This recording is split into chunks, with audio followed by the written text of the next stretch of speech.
السلام علیکم ورحمۃ اللہ وبرکاتہ۔ بہت سارے لڑکے، بہت سارے اسٹوڈنٹ، بہت ساری لڑکیاں ایک بات کو لے کر کے ہمیشہ پریشان رہتی ہیں۔ وہ بات کیا ہے کہ میں سبق یاد کرتا ہوں تو یاد نہیں ہوتا ہے۔ کوئی ایسا وظیفہ ہے کہ جس کے پڑھنے سے ہمارا ذہن کھل جائے، ہمارا دماغ کام کرنے لگ جائے؟ جی ہاں، ایک وظیفہ ہے کہ جس کے پڑھنے سے دماغ آپ کا کھل جائے گا۔ اگر آپ کو سبق یاد نہیں ہوتا ہے تو سبق یاد ہونے لگے گا۔ جی ہاں، یہ تو میں آپ کو ویڈیو کے لاسٹ میں بتاؤں گا کہ وہ کیا وظیفہ ہے کہ جس کے پڑھنے سے دماغ کھل جائے گا اور اسے کتنی مرتبہ پڑھنا ہے۔ بہت چھوٹا سا وظیفہ ہے، ہر لڑکے لڑکیاں اس چیز کو پڑھ سکتے ہیں۔ جی ہاں، اس سے پہلے میں آپ کو یہ بتا دیتا ہوں کہ قرآن کریم کو حفظ کرنے کا، قرآن کریم کو یاد کرنے کا کیا فائدہ ہے، قرآن کریم یاد کرنے سے انسان کو کیا ملتا ہے، اللہ رب العزت کے یہاں اس کو کیا بدلہ ملے گا، دنیا میں کیا ملتا ہے۔ کیونکہ دنیا میں تو ہم دیکھتے ہیں کہ جو کوئی حافظ بنتا ہے وہ مارا مارا بھٹکتا ہے، وہ کسی گاؤں میں امامت کرتا ہے، 6 سے 7 ہزار روپے اسے ملنا مشکل ہوتا ہے۔ لیکن حافظ قرآن کے لیے اللہ رب العزت کا جو ایک وعدہ ہے وہ میں آپ کو بتاتا ہوں کہ حافظ قرآن کا کتنا بڑا درجہ ہے۔ جو شخص حفظ کرتا ہے اس کا درجہ کیا ہے، اس کا مرتبہ کیا ہے، وہ میں ابھی آپ کو دیکھیں۔ جو شخص قرآن کریم کو حفظ کرتا ہے اس کا ایک بڑا مقام اور ایک بڑا درجہ ہے، اس دنیا میں بھی اور آخرت میں بھی، جس کا ہم یقین نہیں کر سکتے۔ دنیا کا مرتبہ ہم اس طریقے سے اندازہ لگا سکتے ہیں کہ نبی کریم صلی اللہ علیہ وسلم کے زمانے میں بہت سارے صحابہ کرام قرآن کریم کو پڑھ رہے تھے، کوئی دیکھ کر کے اور کوئی زبانی پڑھ رہے تھے۔ جب نماز کا وقت ہوا تو نبی کریم صلی اللہ علیہ وسلم نے فرمایا کہ نماز وہ پڑھائے جو قرآن کریم کو حفظ کیے ہوئے ہو، اور سب سے زیادہ جسے قرآن یاد ہو وہ نماز وہ پڑھائے۔ جی ہاں، دیکھیں، حافظ قرآن کا ایک مقام ہے جس کو کبھی بھی فراموش نہیں کیا جا سکتا۔ جی ہاں، حافظ قرآن قرآن کو پڑھے گا اور اجر کو پائے گا۔ اس کے لیے ضروری نہیں ہے کہ وہ قرآن کریم کو کھولے۔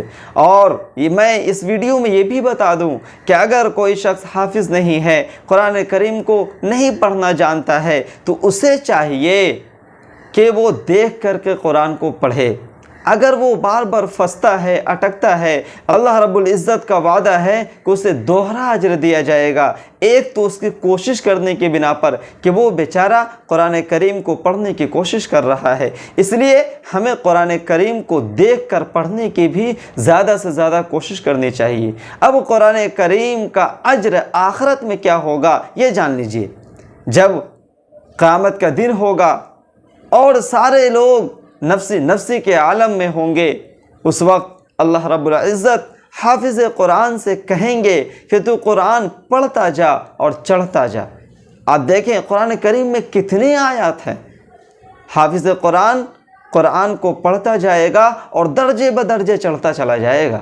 اور جی ہاں، جہاں اس کا آخری آیت ہوگا وہاں اس کا ٹھکانہ ہوگا، درجہ ہوگا، کتنا اعلیٰ مقام ہوگا میرے بھائی۔ اور ایک اور چیز میں آپ کو بتاتا ہوں کہ حافظ قرآن کا ایک ایسا مقام کہ جسے سن کر کے رونگٹے کھڑے ہو جاتے ہیں کہ اللہ رب العزت نے کتنی پاور دی ہے کہ کوئی شخص جہنم میں جا رہا ہوگا، اس کے نام پر حاضری لگ چکی ہوگی کہ یہ شخص جہنم میں جائے گا، اعلان ہو رہا ہوگا وہ جہنم میں جا رہا ہوگا، اس کے ایک پاؤں جہنم میں رکھے جا چکے ہوں گے، لیکن حافظ قرآن کی اتنی طاقت اور پاور ہوگی کہ حافظ قرآن اس شخص کے ہاتھ کو پکڑ کر کے جہنم سے لے کر جنت میں لے جائے گا۔ یہ حافظ قرآن کی طاقت ہے، کسی اور کی نہیں۔ جی ہاں، حافظ قرآن قیامت کے دن 7 ایسے شخص کی بخشش کرائے گا جو جہنم میں جانے کے لیے اعلان ہو چکا ہوگا۔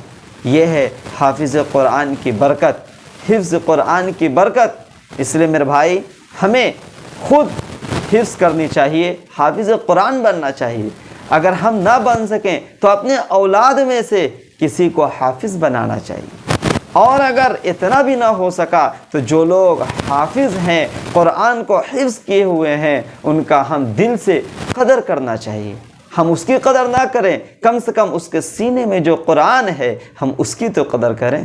جی ہاں، تو میرے بھائی، اور میں نے آپ کو شروع میں ایک بات بتائی تھی کہ اگر آپ کو یاد نہیں ہوتا ہے، آپ پریشان رہتے ہیں، آپ کالج میں پڑھتے ہیں، مدرسے میں پڑھتے ہیں، سبھی کے ساتھ یہ پریشانی ہے، تو اس کے لیے ایک وظیفہ میں نے بتانے کے لیے کہا تھا۔ دیکھیے، وظیفہ یہ ہے کہ ہر فرض نماز کے بعد جب امام صاحب کے ساتھ آپ نماز پڑھ لیں، دعا مانگنے کے بعد اپنے سر پر ہاتھ رکھ کر کے 11 مرتبہ آپ کو پڑھنا ہے، یا حفیظ یا قویو، یا حفیظ یا قویو، یا حفیظ یا قویو۔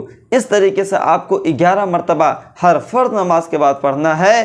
اللہ رب العزت کی ذات سے امید ہے کہ بہت جلد آپ کا ذہن کھل جائے گا، اور آپ جس سبق کو یاد کرنے میں 1-2 گھنٹے لگاتے تھے، مشکل سے آدھا سے پون گھنٹے میں یاد کر پائیں گے۔ جی ہاں، یہ قرآن کریم کا میں آپ کو نسخہ بتا رہا ہوں۔